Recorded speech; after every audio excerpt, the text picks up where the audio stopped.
সকালবেলা রান্নাঘরে যাচ্ছি রান্না করার জন্য, পেছন থেকে অর্ডার এলো আজকে একটু সাধারণভাবে হালকা হালকা রান্না করবে। কারণ গতকাল মাংস খেয়েছি, খুব রিচ খাওয়া হয়েছে, তাই পরের দিন আজকে একটু হালকাভাবেই রান্না করবে। মাছের অম্বল হলে খুবই ভালো হয়।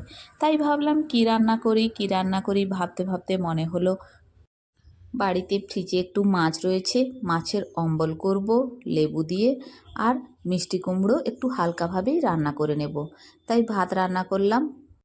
প্রথম পাতে ভাজা খাওয়ার জন্য 3টে পটল ভেজে নিয়েছি, আর মাছের মুড়ো দিয়ে মিষ্টি কুমড়ো রান্না করলাম। সাথে দিয়েছি পুঁই শাক এবং মিষ্টি কুমড়ো রান্নার সময় যদি ফোড়ন হিসাবে রসুন এবং পেঁয়াজ দেওয়া যায়, তাহলে খেতে কিন্তু খুব অসাধারণ লাগে বন্ধুরা।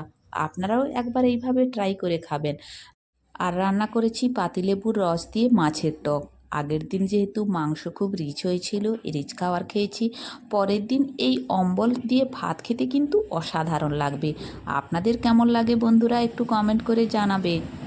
এই অম্বলে কিন্তু কোনো মশলা লাগে না, মাছ ভেজে নিয়েছি আর সামান্য একটু সর্ষে বাটা দিয়েছি, এতেই হয়ে গেছে। তাহলে রিচ রান্নার পরে এই অম্বল দিয়ে ভাত খেতে কেমন লাগবে, দারুণ লাগবে না বন্ধুরা? বাইরের আবহাওয়াটাও গরম গরম, তাই অম্বল দিয়ে ভাত দারুণ।